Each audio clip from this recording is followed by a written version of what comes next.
ዳና ህዝቡስ ሊበላሽ ነው የሚደርሰው። በጣም ያንገበገበው ጥያቄ አለ ህዝቡ ምንድነው?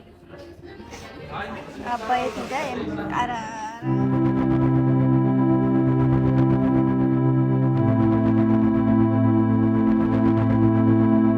በተለያዩ የሶሻል ሚዲያ ላይ አነጋጋሪ የነበረችው አሁን ደግሞ ቲክቶክ በተሰኘው ድረገጽ ላይ ታዋቂና ዝነኛ በመሆን የተለያዩ የማስታወቂያ ስራዎችን በመስራት የምትገኘው በተለይ ደግሞ በቀድሞ የፍቅር ህይወቷ በጓደኛዋ እንደተጎዳች በመግለጽ ወደ ሚዲያ በመምጣት የፍቅር ታሪኳን ካካፈለች በኋላ የማህበራዊ ሚዲያ አነጋጋሪ መሆን የቻለችው ኤልዳና የተባለችው ወጣት እና እንደዚሁ ደግሞ በመንፈሳዊ ትምህርቶቹ የሚታወቀው አገልጋይ ሜሎስ ብዙዎቻችሁ እንደምታስታውሱት ከ7 ወር በፊት ገደማ የጀመሩት የፍቅር ህይወት በአንድ ጎጆ ለመኖር እና በትዳር ለመጣመር ወስነው ሽማግሌም ተልኮ ሰርጋቸው እየተጠበቀ የነበረ ሲሆን ታዲያ በቅርቡ ማህበራዊ ሚዲያን ባጥለቀለቀው መረጃ ሁለቱ ጥንዶች እንደተለያዩና በፍቅራቸው መሃል ንፋስ እንደገባ የተለያዩ መረጃዎች እየተዘዋወሩ ይገኙ ነበር።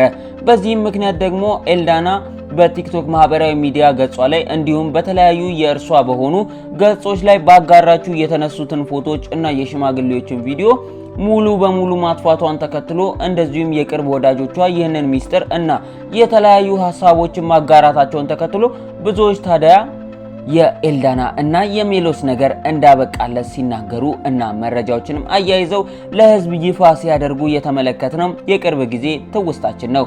ይሄ ሁሉ ሲፈጠር ብዙዎችም ስለዚህ ጉዳይ ሲያናፍሱ እና የሶሻል ሚዲያ መነጋገሪያ ሆነው እንደዚሁም ኤልዳና ሆነች ሜሎስ ቪዲዮ ባጋሩ ቁጥር በሐሳብ መስጫ ስር ተለያያችሁ የሚሉ ጥያቄዎች በሞሉበት ጊዜ አንዳች በዚህ ጉዳይ ላይ ምንም የተናገሩት ሆነ ሐሳባቸውንም የገለጹበት ቪዲዮ ለህዝብም አላጋሩም ነበር።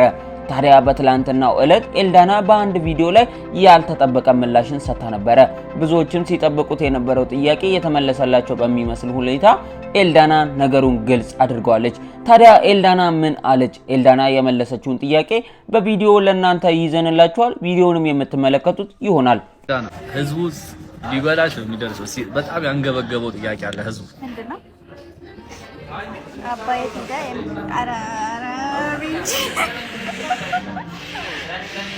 አባ ማን ነው ጀመር? ደህና ነው እግዚአብሔር ይመስገን። ምንድነው የሚወራው? የሚወራውማ ተለያይተዋል በሚባለው እውነት ነው። አብራችሁ አይደላችሁ። ታይም ዊል ቴል ጊዜ ይናገር። እኔ እነግራችኋለሁ። እሺ ፎሎ ካረጋችሁ ነው ግን የምነግራችሁ። እንግዲህ ቪዲዮውን እንደተከታተላችሁት ነበር። ኤልዳና ግልጽ ያደረገችው ይመስላል። ከዚህ በኋላ የሜሎስ ሆነም የሷ ጉዳይ ያበቃለት ይመስላል። እንግዲህ በሌላ ትዳር የምናያቸው ይሆናል። ሜሎስንም ሆነ ኤልዳናን እግዚአብሔር ይርዳችሁ ለማለት እንወዳለን። እንግዲህ ውድ የቤቲ ቲዩብ ተከታታዮቻችን እስካሁን ቪዲዮቻችን ስትከታተሉ ስለነበረ እጅጉኑ ልናመሰግናችሁ እንወዳለን። ከዚህ በመቀጠልም ሌሎች አዳዲስ መረጃዎች በመጡ ጊዜ ለእናንተ በፍጥነትና በጥራት ይዘንላችሁ የምንገኝ ይሆናል። እናንተም እስካሁን ለቤቲ ቲዩብ አዲስ ከሆናችሁ ቤቱን ሰብስክራይብ በማድረግ ቤተሰብ ይሁኑ እንላለን። እለት እለት የምንለቃቸው መረጃዎችም እንዲደርሳችሁ የደውል ምልክቷን ይጫኗት እንላለን። ቪዲዮውን ከወደዳችሁት ቪዲዮውን ላይክ እና ሼር ያድርጉት፣ ለብዙ ሰዎችም ያርሱት እንላለን። ሐሳብ አስተያየቶቻችሁን በሐሳብ መስጫ ሳጥን ስር ያስቀምጡልን። እኛ ለዛሬ ያዝንላችሁ መረጃ ይህንን ይመስል ነበር። እንግዲህ ውድ የቤቲ ቲዩብ ተከታታዮቻችን ከእግዚአብሔር አብ ከጌታም ከኢየሱስ ክርስቶስ ሰላምና ፍቅር ከእምነት ጋር ለእናንተ ይሁንላችሁ እያልን እኛ ከወዲሁ ተሰናበትን።